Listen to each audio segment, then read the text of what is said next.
Hell. Yes. If there is a hell, it would be this place. We see a battlefield riddled with the bodies of fallen soldiers. A man with white hair and purple eyes looks up in horror as he is met with the sight of someone with the same features pierced with arrows which he had blocked in order to protect the horrified man.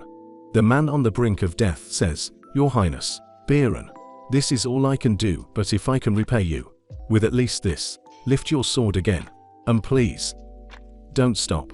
The man then drops to the floor after taking his last breath. Biren reaches for a beautiful sword and raises it, followed by a ferocious scream of pure and bridled rage. Kairos.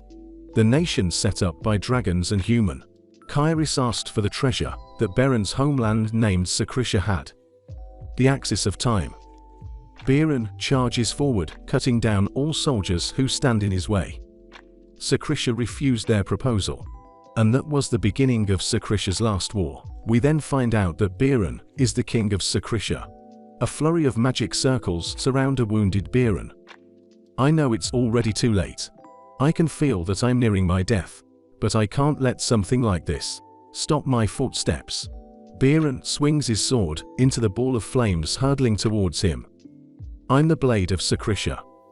Biren quelled the attack, however, is immediately met with the sight of the Kairos Magician Corps, accompanied by the person who started all of this, Kairos Crazy King. Planche. Nice to meet you. I am the commander of the Magician Corps, Archon. What is your name? I've forgotten it all. I am just a blade that serves the king, replies Biren, who then charges forward. The commander smiles. I will remember you. King of Sakrisha. She raises her hand, sending off a horde of ice blades towards Biren, which knocks him off his feet and the sword out of his hand. As he falls to the ground, he thinks to himself, in that moment, I saw it. The fall of my motherland, which I loved. And the moment all light disappeared. You need to wake up now, Prince. Did you have sweet dreams? A young man rises from the bed, met with the sight of two of his servants. Okay, you need to hurry. Prince Blanche has already left. The young prince burst into a panic, talking about injuries he had taken during a battle having disappeared. The young lord has never been in a war. The maids think to themselves, my arm that has reappeared, attendants I've never seen before, and memories that are not mine, are filling up my brain. Yan, who am I? What? You're Kallian Rain Kairos, the third prince of Kairos. Biren has been reborn into the body of the third prince of the empire that had killed him and destroyed his homeland. Hey, what's the date today? Shouts Biren. Huh. The date. It's 28th of April. It's the year 522. Prince, is something wrong? No way. It's a decade before the last war. The war started from the axis of time. The axis of time. Just once, a strange object that possessed the power to turn back time suddenly appeared in the royal palace of Sakrisha. Word spread quickly, and the continent's ruler, Kauris, began to covet the axis of time as well. Sakrisha rejected Kairos' request at once, and they went to war with Sakrisha as if they had been waiting for it. We then see Biren's father begging him not to enter the battlefield. Biren, don't. Everyone who went to war is dead. I can't lose the rest of you. Biren thinks to himself that his father must have witnessed his death that day. Then an epiphany comes over him. Wait, no way. By any chance, if father used the axis of time to turn back time, what if he gave me one last chance to prevent the end of my mother and Sakrisha? Prince, I understand that it must be hard for you to participate in the breakfast gathering, but we cannot delay it any longer. I'm sorry for making you wait. I'll get ready now. Biren enters a room where a man is already seated having breakfast.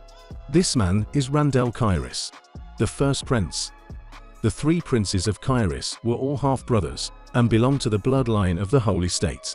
By the king's orders, breakfast was prepared for the three princes every morning. But as per the memories in Biren's mind, Randel has always treated Kallian as if he didn't exist. From now on, we will call Biren Kallian, so as to not cause any confusion. Kallian takes a seat and is completely ignored by his brother. Suddenly the second prince, Planche, bursts through the door in an unbuttoned shirt. Kallian thinks to himself, what member of royalty in the world wanders around in that state? Is he really the Mad King Planche that I know of? If I remember correctly, the first prince can't mess with the second prince. Kairis' present queen is Planche's biological mother, and no one inside the royal palace would dare defy her authority. Kalyan takes a sip of tea, and is met by the snide remark of Planche, who states, "How impudent, not a drop of decency in you. After all, you take after your mother." Kalyan grips the handle of the teapot, in an attempt to suppress his rage. "I must endure. I can't let the chance father made for me go to waste. But I keep feeling something rising up within me all the way to my throat. Planche was the man who tore my motherland to pieces. I want to slit that throat this instant." As Kalyan is thinking this, he unintentionally glares at Planche, who then smashes apart in rage. "How dare you glare at me like that? Enough," says Randell in a calm manner. Planche subsequently storms off. "I don't have an appetite anymore because of those disgusting blood-colored eyes." Randell then tells Kalyan to watch his behavior. This angers Kalyan, as he is being blamed for his brother's tantrum. However, his rage is suppressed by his loyal servant, who comes to his side and wipes the spilt tea from the broken pot of his shoes. Kalyan places his hand on his servant's shoulder and thanks him. The servant thinks to himself, normally, Prince Kalyan would have just silently cried. But he's smiling. Kairis' first queen, Dragon Sisfanian. She had hair as dark as the night sky, and eyes like sacred flames. Kalyan was the only prince to have inherited her exterior traits, but the powers he had were pitiful. Kalyan always tried to hide his red eyes, since Planche hates them. The cause of such obsessive behavior was Planche's constant ridicule of Kalyan's outward appearance. Kalyan has a sudden realization that right before his coming-of-age ceremony, in 4 months, he will be assassinated. He had tried to poison Queen Celis and failed, and he hung himself out of fear of punishment, is what the public was told. Kalyan solidifies his confidence and grabs a pair of scissors and cuts of his fringe, which was used to cover his scarlet eyes. His servants burst into a panic. "Prince Planche is going to hate it. I can't live like an idiot forever just because he hates things about me. It's okay. Don't worry. I'll take care of things," says Kalyan with a bright smile on his face. Kalyan is seated at the breakfast table. Then Planche bursts through the door in his usual fashion. He looks at Kalyan, and a scowl befalls his face. "You're out of your mind. Hey, bloody eyes." He is immediately cut off. "Kalyan. My name is Kalyan, Brother Planche." Planche raises a knife and throws it at Kalyan, who catches it midair by the blade, which causes blood to spill from his hand. Kalyan is unfazed and doesn't break eye contact with Planche, who then says, "Oh darn, my hand slipped. My sweet brother's hand is hurt. Oh no." Kalyan cracks a smile and places the blood-stained knife beside the seated Planche.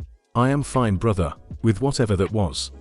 Kalyan is back in his room after having his wound dressed, and he thinks to himself, "I was about to subconsciously use aura for Planche's attack, but I felt a sudden pain in my heart. I should reenact that situation and confirm Kalyan's body's condition. What the? I can feel 3 mana circles in the vicinity of the heart. Kalyan, you were a magician." After 3 days, the wounds are still the same. They should have already started to heal.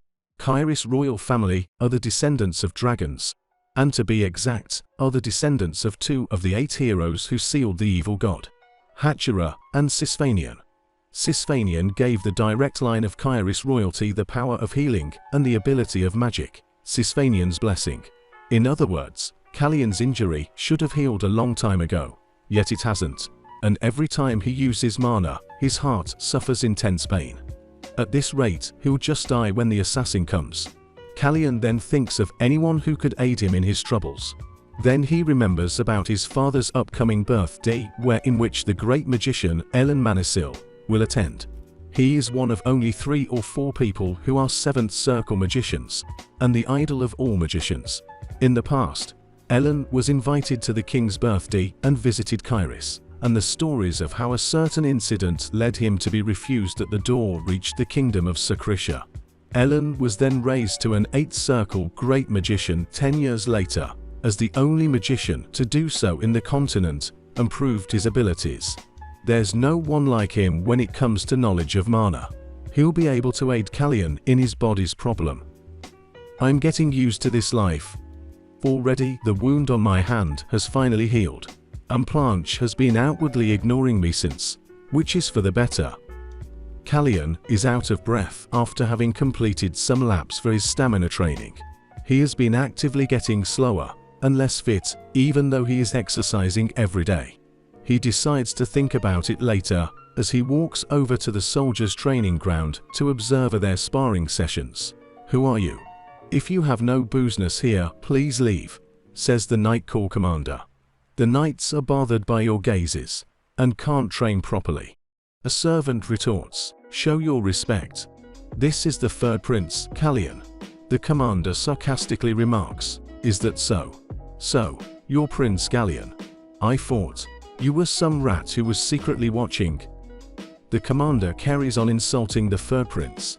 However, he then looks toward the prince and is met with the sight of a rage-filled Kalyan. This shocks the commander, as Kalyan used to be a weak and submissive boy who feared him. "Commander, let me ask you something. What is your duty?" "As you can see, we're in the middle of training, so I can't answer you. Prince, go continue your task." Kalyan, unfazed by the commander's redirect, intensely states, "I'm asking you a question. Tell me what your duty is." The commander answers, "To strengthen the royal family's forces, and to protect the royal family and the kingdom." Kalyan breaks of a tree branch. "That's right, strengthen and protect.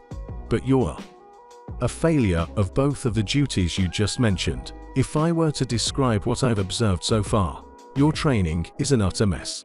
Kalyan charges forward and attacks with the tree branch. The commander thinks to himself, "If I fail to block this attack, I'm going to die." The commander blocks the branch with his sword. However, with just a tree branch, Kalyan proceeds to disarm the commander. What the hell? This resolve, this murderous intent. Kalyan then begins to speak. "I'm disappointed. The protector of the royal family and the kingdom calls a member of the royal family in a derogatory manner and hurts a prince by wielding a sword against him. Should I consider that treason then? Is he really the third prince that I know of?" The commander falls to his knees. "I'm sorry, Prince Kalyan. I wasn't thinking clearly. I didn't intend to commit treason at all. Please forgive me."